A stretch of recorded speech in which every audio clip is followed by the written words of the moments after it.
El proceso de decisión de compra analizado anteriormente sigue el mismo esquema para todos los individuos. Sin embargo, cada uno de ellos presenta características propias o factores internos que influyen en su comportamiento.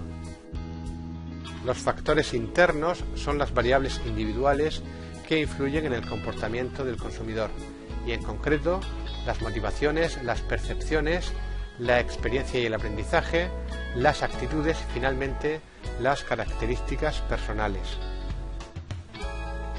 Los seres humanos, independientemente de nuestra cultura y conocimiento, tenemos necesidades que son consecuencia de alguna carencia. La carencia es una deficiencia de tipo fisiológico que sentimos en el cerebro, de tal forma que si no se satisface puede hacer peligrar la vida del individuo. Sin embargo, también podemos sentir carencias de tipo psicológico, que si no se satisfacen nos pueden crear trastornos graves. En otras palabras, las necesidades están asociadas a dos objetivos fundamentales. El primero de ellos, la supervivencia.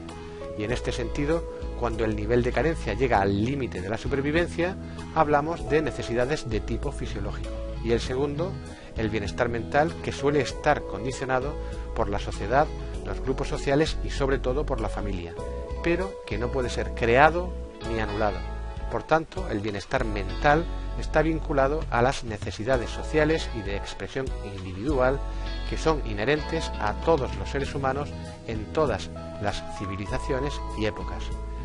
Teniendo en cuenta ambos aspectos, podemos definir la necesidad como la sensación de carencia de algo, un estado fisiológico o psicológico que es común a todos los seres humanos con independencia de los factores étnicos y culturales. Para entender cómo ordenamos nuestras necesidades según su importancia, Abraham Maslow las representó gráficamente en forma de pirámide, tal y como se puede ver en la diapositiva. Para entender la conducta del consumidor, no debemos confundir las necesidades con las motivaciones. Las necesidades se convierten en motivaciones cuando alcanzan un nivel determinado de intensidad. La motivación es lo que empuja al individuo a actuar para resolver el problema que representa la necesidad y que se concreta en un deseo, es decir, se encuentra por tanto en un nivel intermedio entre la necesidad y el deseo. Como ya sabemos, las necesidades preexisten a la oferta del mercado y a las acciones del marketing, no así los motivos y los deseos que pueden ser el resultado de dichas acciones. El objetivo del marketing es motivar y crear deseos en los individuos y hacer los productos más atractivos y disponibles para el consumidor. Definimos pues la motivación como una predisposición general que dirige el comportamiento hacia la obtención de lo que se desea. Las motivaciones pueden clasificarse en función de una serie de criterios contrapuestos o complementarios, tal y como podemos ver en la diapositiva. En primer lugar, tenemos las motivaciones fisiológicas o psicológicas, siendo las primeras las que se deben a necesidades biológicas y las segundas a necesidades anímicas. También tenemos motivaciones primarias o selectivas. Las motivaciones primarias se dirigen hacia productos genéricos sin especificar, mientras que las motivaciones selectivas complementan las anteriores porque determinan la marca, el modelo, el color, etc. También tenemos que distinguir entre motivaciones racionales o emocionales. Las racionales se asocian a atributos objetivos del producto, mientras que las emocionales responden a necesidades subjetivas. Distinguimos también entre motivaciones conscientes o inconscientes. Los motivos conscientes son los que el consumidor percibe que influyen en su decisión de compra, mientras que los inconscientes son los que influyen en la decisión sin que el comprador se dé cuenta de ello. Y finalmente, podemos distinguir entre motivaciones positivas o negativas. Las motivaciones positivas ayudan al consumidor a la consecución de los objetivos deseados, mientras que las negativas lo apartan de las consecuencias no deseadas. La mayoría de las motivaciones son positivas, sin embargo podemos encontrar ejemplos de motivaciones negativas, como por ejemplo contratar un seguro de vida. Por último, y dada la importancia del factor cultural, las motivaciones también guardan relación con las dimensiones antropológicas de la cultura. Así, el deseo de llevar o de tener una vida más cómoda y fácil es una motivación para el consumo que también posee una importante carga cultural. La percepción es un modo personal de interpretar los estímulos a través de los sentidos, es decir, un proceso mediante el cual el individuo selecciona, organiza e interpreta las entradas de información para crear una imagen del mundo con significado. Las percepciones se originan a partir de estímulos que provienen del medio externo, que configuran las sensaciones y otros factores internos tales como las necesidades, las motivaciones, la experiencia y la personalidad. En primer lugar, debemos distinguir percepción de sensación, ya que esta última es la respuesta inmediata y directa a un estímulo simple, y muy importante, no implica que el individuo se dé cuenta del origen del estímulo. La sensación se asimila a través de los órganos sensoriales relacionados con la vista, el tacto, el gusto, el oído y el olfato. También depende de la cantidad de estímulo recibido y de su naturaleza diferencial. Esta última hace referencia a la capacidad que tiene un estímulo para ser discriminado por el órgano diferencial. Por otro lado, la percepción depende de las necesidades, ya que nuestro cerebro estará más atento a aquellos estímulos que contribuyan a resolver una necesidad. También depende de las motivaciones, ya que si éstas son elevadas, el consumidor aceptará los estímulos externos y al contrario. Otro factor interno que influye en la percepción es la experiencia, ya que el consumidor reacciona en base a sus experiencias, es decir, una buena experiencia facilitará la recepción de los estímulos y al contrario, una mala provocará su rechazo. Además, en el proceso de percepción también influye la personalidad. Hay personas muy analíticas que dividen el estímulo en partes elementales y otras muy sintéticas que perciben el estímulo como un todo. La percepción es un factor muy importante en el proceso de decisión de compra del consumidor, ya que cada persona recibe la información, la almacena e interpreta de forma distinta, y lo que cada persona percibe depende de la situación y de su experiencia personal. Desde la óptica del comportamiento del consumidor, las percepciones pueden ser primarias o intrínsecas y secundarias o extrínsecas.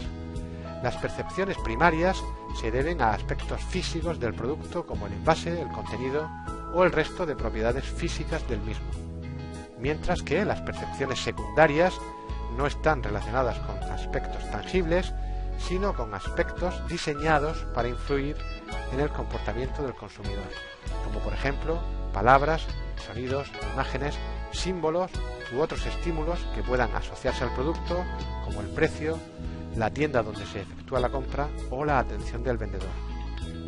Cuando las empresas compiten, llevan a cabo sus correspondientes estrategias basadas en el marketing mix, si bien el resultado solo es positivo si el consumidor percibe que el producto es mejor que el de la competencia. Es decir, tal y como indican Rice y Trout, el marketing no es una batalla entre productos, sino de percepciones. Para estos autores es mejor ser el primero en la mente del público objetivo que en los puntos de venta. Un ejemplo es el caso del ratón de Apple, que no fue el primero, pero sí fue percibido como el primero. De hecho, los consumidores compran percepciones, no productos, o estos son el soporte de las percepciones. Los consumidores no compran una taladradora, sino una máquina para hacer agujeros, es decir, en realidad compramos el agujero y no el taladro. Para entender mejor la percepción del consumidor hay que mencionar sus tres características fundamentales. La primera es que es subjetiva, es decir, las personas no reaccionamos del mismo modo ante el mismo estímulo. Cada uno de nosotros interiorizamos el mismo de forma diferente. La segunda es selectiva, no se puede percibir todo, nuestra mente es selectiva y solo selecciona aquello que tiene valor. Además, por último, es temporal, la percepción se lleva a cabo a corto plazo. Para el marketing la percepción es clave por diversos motivos. En primer lugar, a través de las técnicas de marketing se puede estimular al consumidor. Además, el estímulo debe adecuarse a las capacidades sensitivas del consumidor. En tercer lugar, es necesario dirigir el mensaje en el momento y lugar oportunos para que se pueda establecer una relación sensorial con el consumidor y éste pueda percibirlo. Además, es muy importante cuidar la imagen de marca cuando se realizan campañas de comunicación de marketing, ya que éstas deben de ser coherentes con el posicionamiento que se quiere lograr en la mente del individuo. Y por último, el precio debe estar de acuerdo con el valor percibido por el consumidor. No todos los consumidores tenemos la misma predisposición perceptiva, ya que la percepción es subjetiva, selectiva y temporal, y por tanto sigue una serie de fases que van desde la exposición a la información, la atención prestada, la comprensión o interpretación de la información, hasta finalmente la retención de esa información en la memoria. En la primera fase, en la exposición a la información, tenemos que saber que, aunque todos estemos expuestos a la misma información, tanto de forma consciente como inconsciente, cada individuo percibe lo que le interesa. Por eso es selectiva. En algunos casos, esta información puede ser fortuita y en otros puede ser consecuencia de una búsqueda activa. Hay que decir que los seres humanos distinguimos los estímulos dentro de lo que se denomina umbral absoluto, que es la franja de valores mínimos y máximos de un estímulo que podemos percibir conscientemente.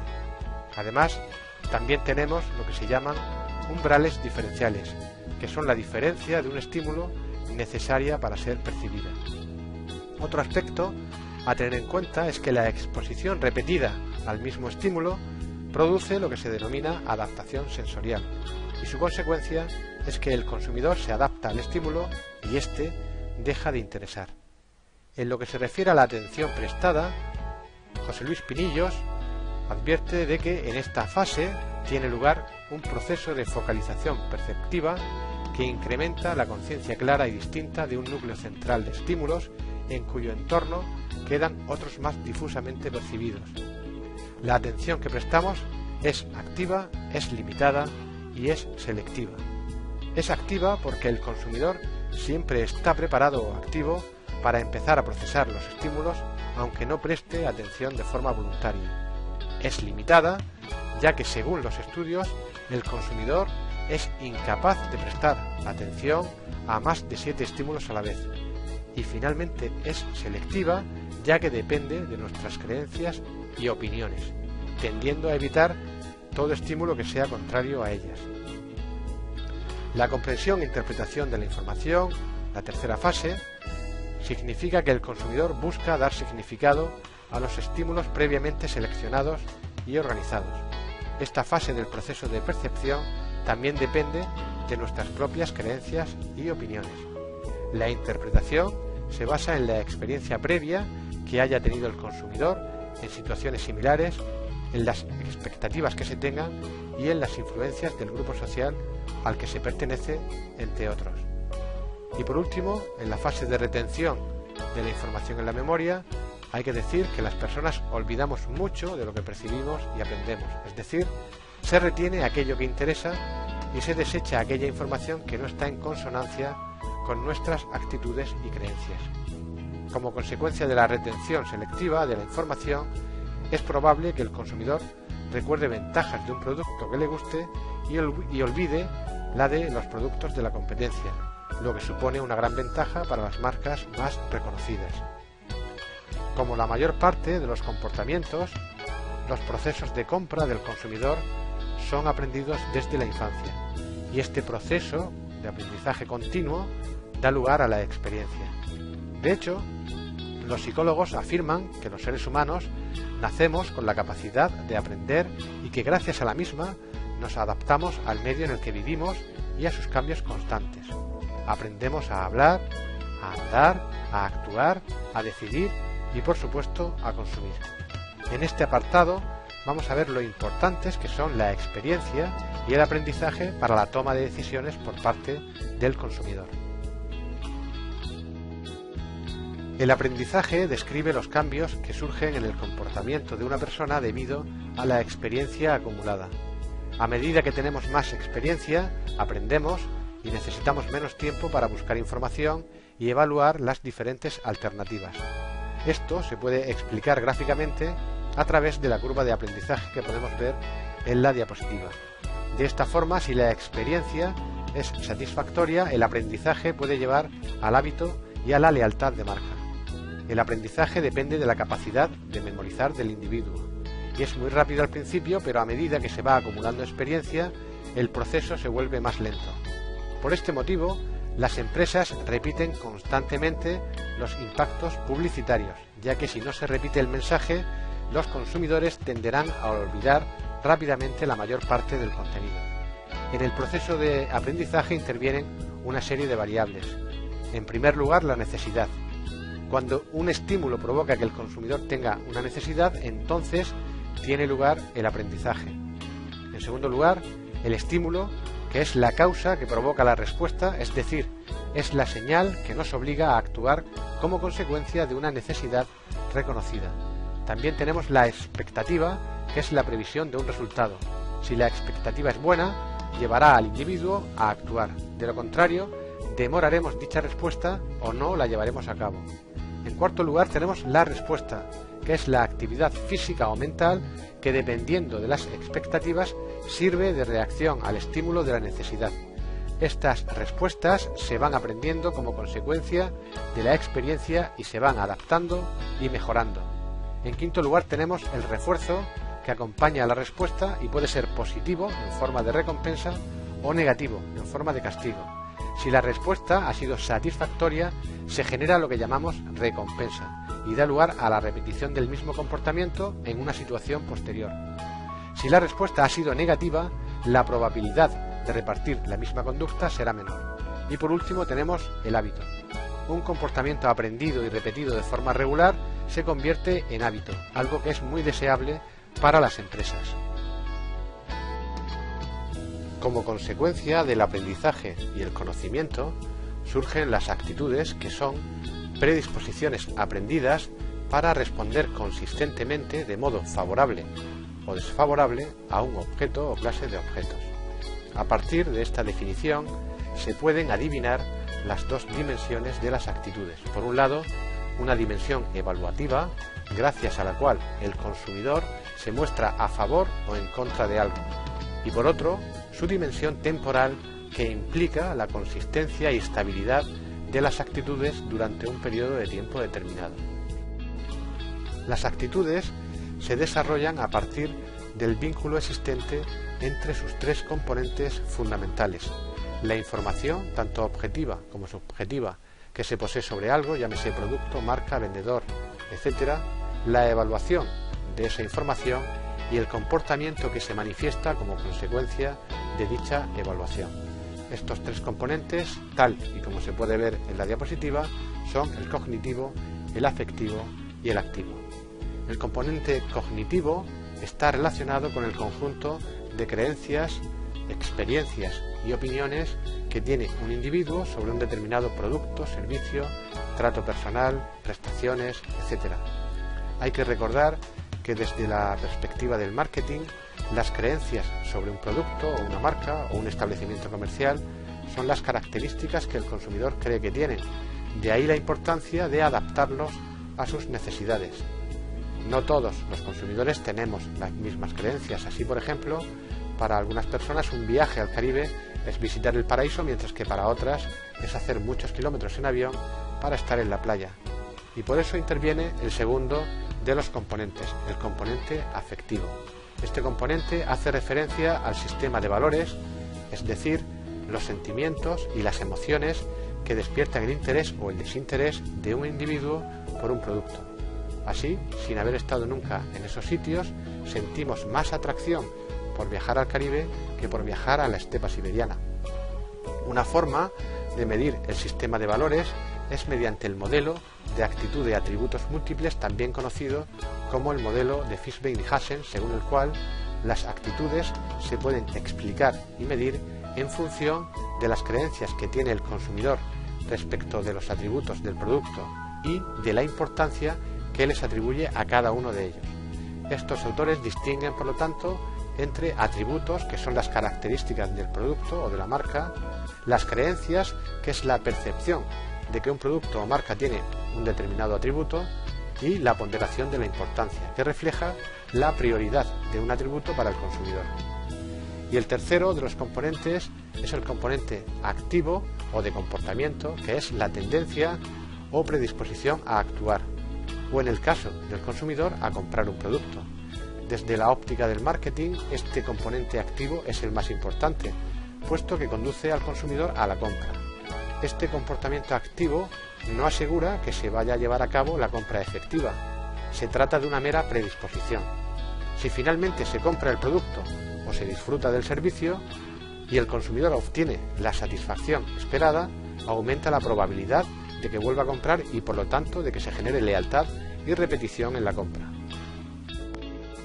Como ya sabemos, hay una gran interdependencia entre todos los factores internos y externos que influyen en la conducta del consumidor, y con las actitudes ocurre lo mismo, no son una excepción. Dependen de todos los factores, tanto del macroentorno como del microentorno, pero especialmente de la familia, de los grupos sociales a los que se pertenece o se espera pertenecer, de la información recibida y de la personalidad. Dado que uno de los elementos anteriormente mencionados es la información recibida, el marketing juega un importante papel en la formación de las actitudes y puede incidir en uno o varios de sus componentes, el cognitivo, el afectivo o el activo. De tal forma que las empresas u organizaciones, sean del tipo que sean, saben lo importante que son las actitudes en el comportamiento del consumidor. El siguiente paso es conseguir que éstas se mantengan igual en el caso de que sean favorables o que se cambien para hacerlas más favorables. La forma de cambiar las actitudes no es sencilla, pero en cualquier caso deberíamos incidir en los componentes mencionados, cognitivo, afectivo y activo, realizando acciones tales como ofrecer nueva información. Así se puede influir en el componente cognitivo, ya que amplía el conocimiento de los consumidores. También se pueden añadir nuevos atributos o alterar la importancia que el consumidor percibe sobre ciertos atributos. De esta forma se puede influir en el componente afectivo. Igualmente, sobre este componente también se puede influir realizando acciones comerciales que proporcionen buenas experiencias a los consumidores, utilizando música, imágenes y opiniones de terceros con un alto nivel de confianza o credibilidad, entre otros. También, por último, animar o estimular la compra, es decir, influir en el componente activo de las actitudes. Para ello, se pueden llevar a cabo una amplia variedad de técnicas comerciales desarrolladas en el punto de venta o merchandising, tales como demostraciones, muestras gratuitas, promociones, etc. Por último, hay que resaltar que sobre el consumidor también influyen su familia, sus compañeros, los medios de comunicación, la clase social, los líderes de opinión, etc. Por consiguiente, las acciones de marketing van dirigidas a un público objetivo muy amplio y sobre todo gozan de una mayor atención cuanto mayor sea el grado de credibilidad y atractivo de la fuente de información. Las características personales pueden ser demográficas, socioeconómicas y psicográficas. En la diapositiva se detallan las más importantes. Así, por ejemplo, son características demográficas la edad, el sexo, el estado civil, la posición familiar, el número de miembros de la familia y el hábitat. Son variables de tipo socioeconómico, por ejemplo, la ocupación, el nivel de ingresos, el patrimonio y el nivel de estudios. Todas estas características son muy fáciles de entender y no necesitan una explicación. Sin embargo, por su importancia para el marketing, es preciso estudiar las dos variables psicográficas, es decir, la personalidad y el estilo de vida. Ambas dan lugar a diferentes necesidades y pautas de consumo, y su uso como variables de segmentación se denomina segmentación psicográfica. El problema es que son difíciles de medir, ya que no aportan una información objetiva como ocurre con otras variables como la edad, el nivel de ingresos o el lugar de residencia, sino información muy subjetiva. Todos los individuos poseemos una personalidad concreta, pero desconocemos cómo está relacionada sistemáticamente con nuestro comportamiento de compra. Es evidente que influye claramente sobre el comportamiento de compra, pero es una variable muy difícil de estudiar debido a su alto componente subjetivo. no existe una relación fija entre el comportamiento y las causas que lo determinan, y los seres humanos no controlamos totalmente nuestro comportamiento ni tenemos una conciencia clara sobre el mismo. Por tanto, el estudio de la relación existente entre la personalidad del consumidor y su comportamiento de compra se ha convertido en uno de los mayores retos para los expertos en esta disciplina. La personalidad es una fuerza interna que motiva a los consumidores para comportarse de una forma determinada, y aunque ninguna de sus definiciones tiene una aceptación más o menos general, sabemos que guarda relación con los diferentes patrones de conducta, incluyendo pensamientos y emociones, que caracterizan la adaptación de cada individuo a las situaciones que se le presentan en la vida, por lo que podemos definirla como el conjunto de valores, sentimientos, actitudes y emociones propios de cada individuo y que le sirven para enfrentarse a su entorno. Así que, por un lado, la personalidad incluye el carácter, que es el conjunto de reacciones y hábitos de comportamiento que se han adquirido durante la vida y que por lo tanto se trata de rasgos aprendidos, y por otro lado, la personalidad incluye el temperamento, que es la manera natural con la que un ser humano interactúa con el entorno y está determinado por la genética, por lo que el temperamento está relacionado con rasgos de tipo biológico. En definitiva, con el temperamento se nace y el carácter se hace. La segunda de las variables psicográficas es el estilo de vida, una cualidad todavía más difícil de abordar que la personalidad y que se refiere a cómo gastamos nuestro dinero los consumidores y en qué ocupamos nuestro tiempo libre. El estilo de vida es la forma de vida que nace de las necesidades, percepciones, actitudes, intereses y opiniones individuales. Describen la forma de ser y de comportarse de los individuos a través de tres indicadores fundamentales: las actividades realizadas por los consumidores, es decir, en qué gastan su tiempo y su dinero; los intereses, o sea, aquello que consideran más importante en su entorno inmediato; y las opiniones, o la visión sobre ellos mismos y sobre el mundo que los rodea. La principal ventaja de la utilización de los estilos de vida como criterio a la hora de segmentar radica en su aspecto dinámico, pues permite poner de manifiesto las amenazas y oportunidades de cambios que se esbozan en la sociedad, por lo que pueden ser utilizados como indicadores de sus tendencias de cambio. En la diapositiva podemos ver los tres componentes de los estilos de vida y los aspectos más importantes que se incluyen dentro de cada uno de ellos. Así, las actividades hacen relación al trabajo, los hobbies, las vacaciones, las diversiones, etc. Los intereses, por su parte, guardan relación con la familia, la vivienda, el empleo, la comunidad, el ocio, la moda, la gastronomía, etc.